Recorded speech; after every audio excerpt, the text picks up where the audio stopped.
What never fails to make you tear up or cry? My late partner passed away from leukemia at 38 years old. He hid a letter for me in our room, in case he didn't make it. It was the most beautiful and eloquent thing you've ever read. He talks about regretting not being able to see my hair turn grey, or seeing me accomplish my dreams. He gives me permission to fall in love again, be messy, and move forward. The level of support is so encouraging. It was also a heartbreaking read and you've only read it 3 times. I will read it again on the 2-year date of his passing at the end of this month. Being alone. I live with my autistic son, and when he is with me, and not with his mother, I have literally no time or energy to think. When I'm alone my mind plays every future for him, and I cannot think a happy end. Someday he will lose me, and his mother, and will be alone in a daycare for people with special needs. And I read tons of articles and others how this all is for autistic people like him. It breaks my heart every time to think about him as an elderly person who has a broken heart, but cannot communicate it straight.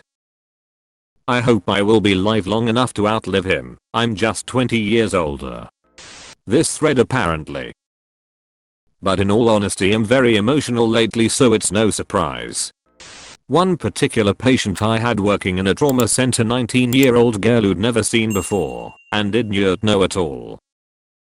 She was ejected from a vehicle and then crushed because her boyfriend was trying to show off. I was training new staff and they were at the end of their training, so I was only in the room to provide supervision and step in if necessary, and I spent the entire trauma holding her hand on her request and trying to comfort her and keep her mind off of the injuries to both of her legs. Her last words were spoken directly to me. This really hurts. Can I go to sleep? I cried for days after. Who've never had a patient whose death hit me as hard before or after. Edit. All of your comments and kind words mean so much. You're all wonderful individuals and you deserve hugs. When the musicians in Titanic start playing Nearer to My God the after saying goodbyes and then joining together till the end. What a group of legends. Apparently reading through this thread. Cribes. My dad passed very traumatically from a house fire. He kept running back in the house to make sure everyone else was getting out okay, and he was struck and burned by debris.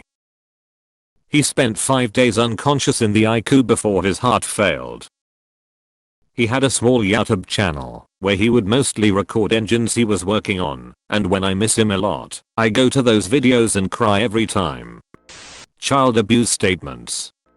Thinking about my dog's last day. She was 17 years old and her organs were shutting down. Before we took her to get put down she was in the backyard eating her food.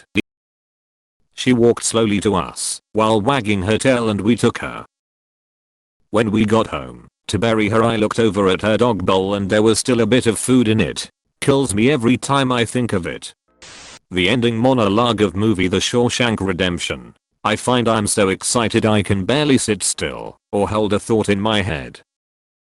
I think it's the excitement only a free man can feel, a free man at the start of a long journey whose conclusion is uncertain. I hope I can make it across the border. I hope to see my friend and shake his hand. I hope the Pacific is as blue as it has been in my dreams. I hope